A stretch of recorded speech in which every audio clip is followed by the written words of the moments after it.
नमस्कार, Rajesh sir classes में आपका स्वागत है। इस वीडियो में न्यूटन के गति के नियम पर चर्चा होगी।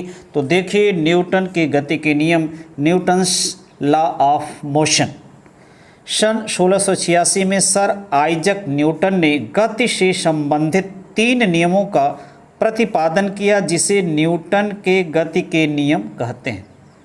सन 1686 में सर आइजक न्यूटन ने गति से संबंधित 3 नियमों का प्रतिपादन किया, जिसे उन्हीं के नाम पर न्यूटन के गति के नियम कहते हैं। तो देखिए कौन कौन से नियम हैं। पहला, गति का प्रथम नियम, जिसे जड़त्व का नियम भी कहते हैं। गति का प्रथम नियम, जिसे जड़त्व का नियम भी कहते हैं। First law of motion, law of inertia. दूसरा है गति का द्वितीय नियम, गति का द्वितीय नियम, जिसे संवेग का नियम भी कहते हैं। गति का द्वितीय नियम, जिसे संवेग का नियम भी कहते हैं। Second law of motion, law of momentum. तीसरा है गति का तृतीय नियम, जिसे क्रिया प्रतिक्रिया का नियम भी कहते हैं। Third law of motion, law of action reaction. तो देखिए अब गति का प्रथम नियम क्या है। देखिए गति का प्रथम नियम, यदि कोई वस्तु विरामावस्था में है तो वह विरामावस्था में ही रहेगी, और यदि गति की अवस्था में है तो वह गति की अवस्था में ही रहेगी, जब तक कि उस पर कोई बाह्य बल न लगाया जाए। यदि कोई वस्तु विरामावस्था में है तो वह सदैव विरामावस्था में ही रहेगी। यदि गति की अवस्था में है, एक समान गति की अवस्था में है, तो वह गति की अवस्था में ही रहेगी, जब तक कि उस पर कोई बाह्य बल, बाहरी बल न लगाया जाए। कहने का अर्थ है, मान लीजिए कोई वस्तु है, वो विरामावस्था में, तो सदैव विरामावस्था में ही रहेगी, जब तक कि उस पर कोई बाह्य बल न लगाया जाए। और कोई वस्तु एक समान गति से सरल रेखा में गतिमान है, तो वस्तु क्या करेगी, वह उसी सरल रेखा में गतिमान रहेगी, जब तक कि उस पर कोई बाह्य बल न लगाया जाए। मान लेते हैं एक गेंद है, उसको ज़मीन पर लुढ़काया जाता है, तो कुछ दूरी जाकर क्या होती है, रुक जाती है। और ज़मीन की जगह फर्श पर लुढ़काया जाए, चिकने तल पर लुढ़काया जाए उसी वेग से, तो वह उसकी दूरी क्या हो जाएगी, बढ़ जाएगी। यदि कहने का अर्थ है घर्षण हम समाप्त कर रहे हैं, बाह्य बल को समाप्त कर रहे हैं, तो उसकी दूरी बढ़ जा रही है। और यदि घर्षण को समाप्त कर दिया जाए, हवा के प्रतिरोध को समाप्त कर दिया जाए, तो यह क्या करेगी, एक समान चाल से यदि एक बार हम इसको लुढ़का दें या फेंक दें, तो वह एक समान से चलती रहेगी, जब तक कि उस पर कोई बाह्य बल, बाहरी बल न लगाया जाए। कहने का अर्थ है यही आपके गति का प्रथम नियम है। अब देखिए, इस नियम को जड़त्व का नियम भी कहते हैं। इस नियम को जड़त्व का नियम भी कहते हैं। अब देखिए जड़त्व होता क्या है, तब आपको समझ में आएगा जड़त्व का नियम इसे क्यों कहते हैं।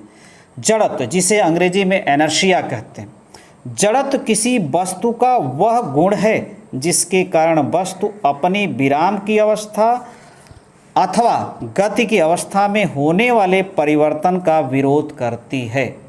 जड़त्व किसी वस्तु का वह गुण है, वह प्रवृत्ति है, जिसके कारण वस्तु अपनी विराम अथवा गति की अवस्था में होने वाले किसी भी परिवर्तन का क्या करती है, विरोध करती है।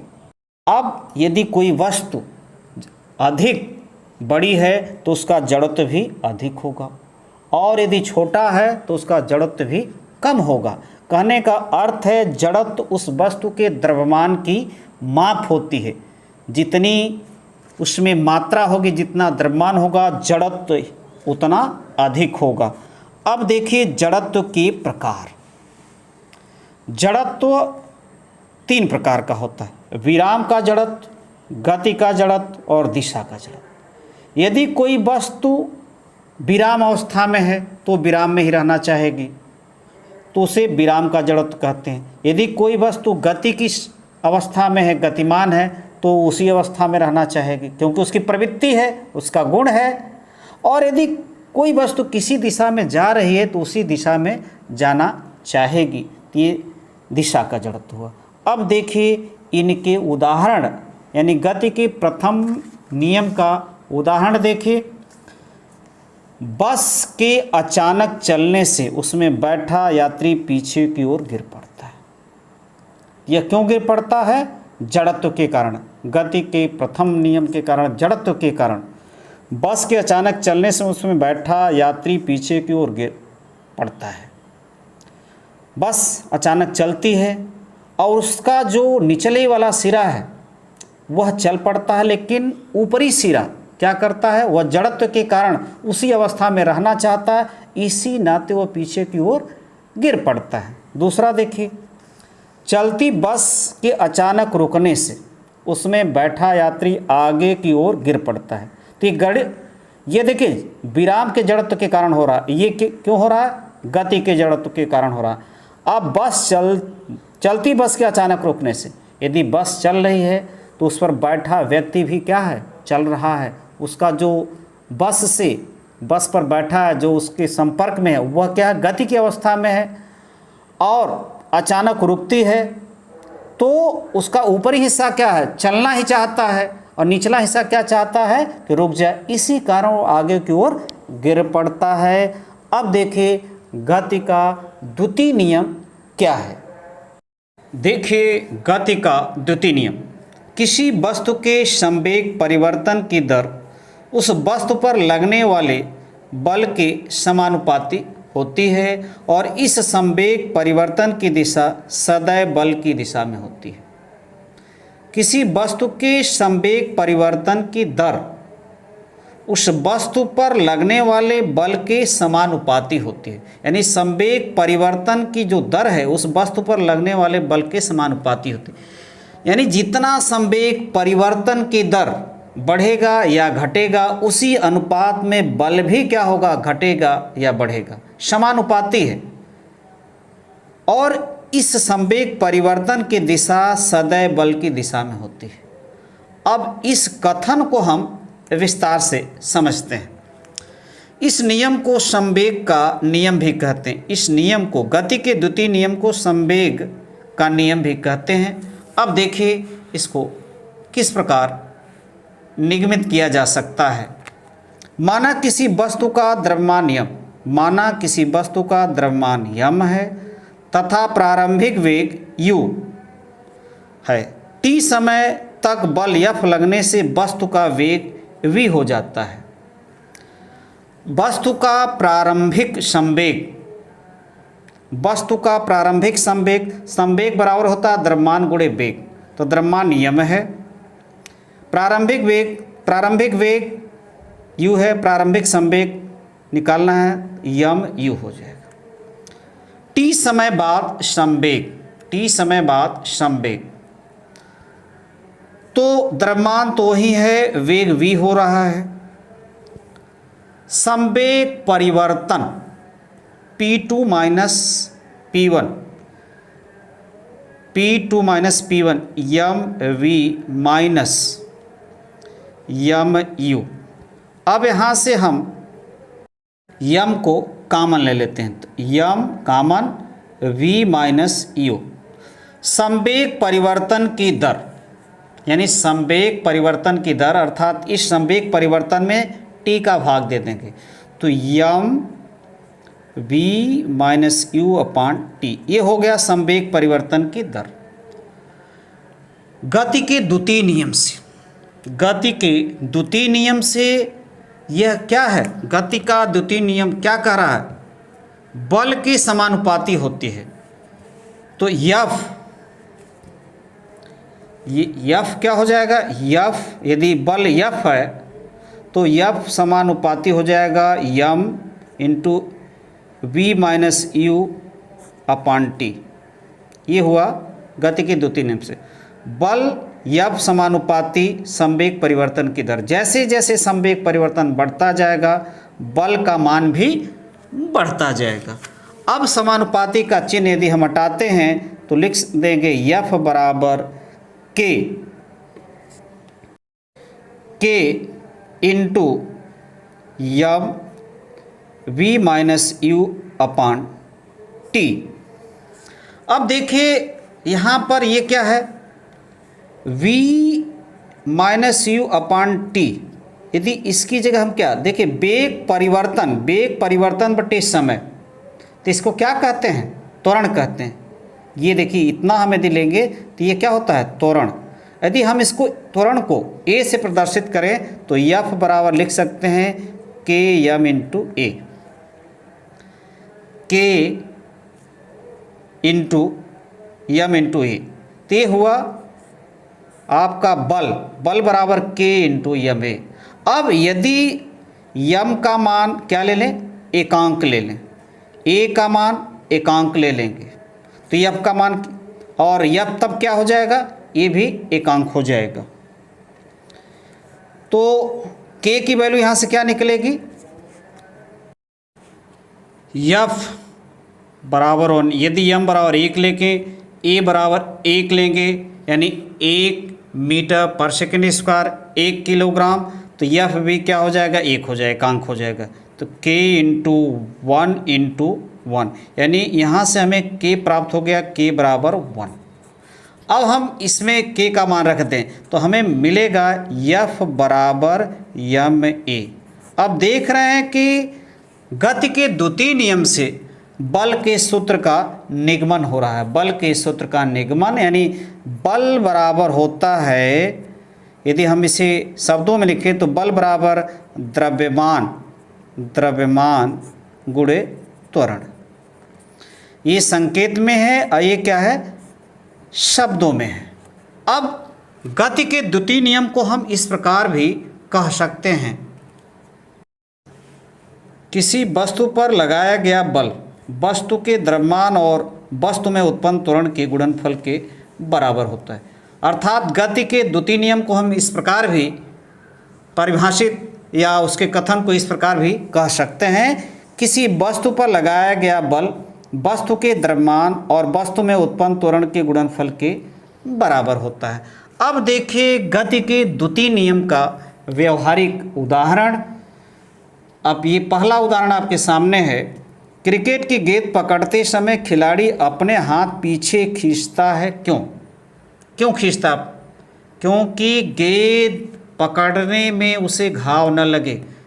अब देखिए मान लेते हैं खिलाड़ी यहाँ उसका हाथ है और जो ही गेंद को पकड़ता पीछे खींच लेता है।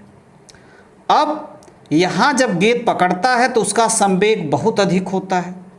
संवेग क्या होता है, बहुत P1 मान लेते हैं, बहुत अधिक है। और फिर यहाँ आते आते संवेग क्या हो जाता है, शून्य, P2 ये क्या हो जाता है, शून्य, क्योंकि वेग शून्य तो संवेग शून्य।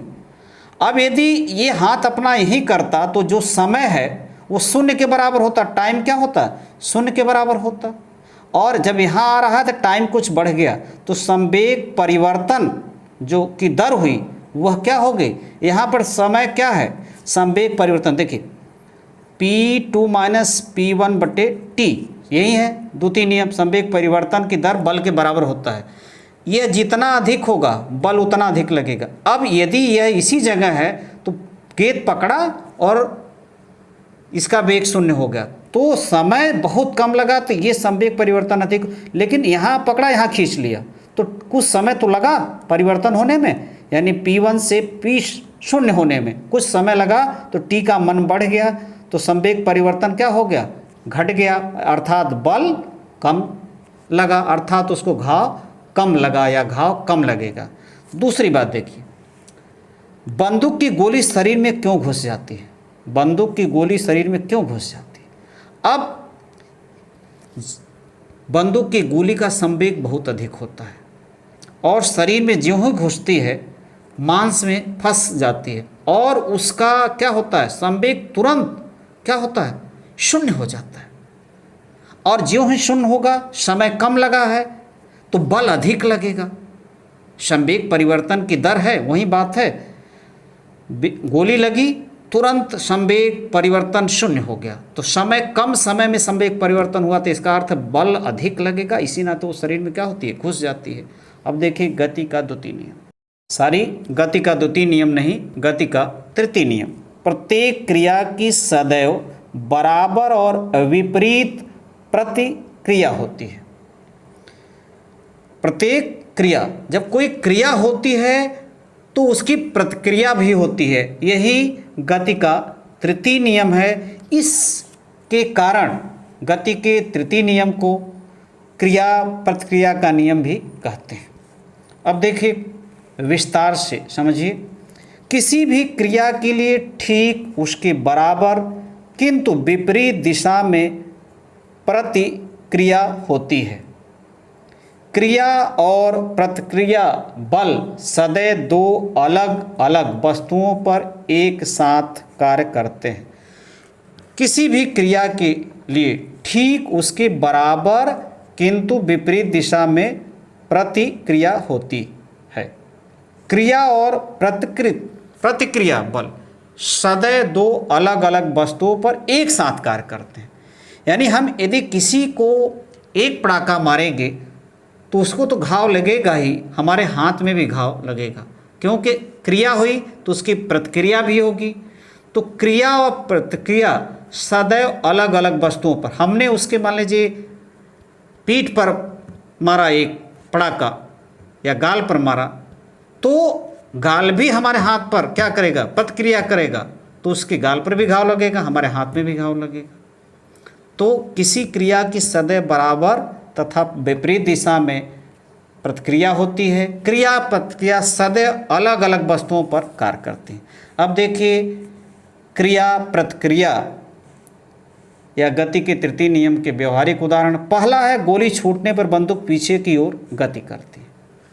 जब गोली छूटती है तो बंदूक पीछे की ओर गति करती है। भाई गोली जब आगे जाएगी तब प्रतिक्रिया स्वरूप बंदूक पीछे की ओर गति करेगी ही। तो ये क्यों है, क्रिया प्रतिक्रिया के नियम के कारण। नाव से उतरते समय नाव पानी में पीछे की ओर भागती है। नाव से जब हम उतरते हैं तो अपने पैर से क्या करते हैं, नाव को दबाते हैं तो नाव पीछे हटती है। उस प्रतिक्रिया स्वरूप हमें नाव आगे की ओर यानी किनारे की तरफ फेंकती है और हम जमीन पर किनारे आ जाते हैं। नमस्कार।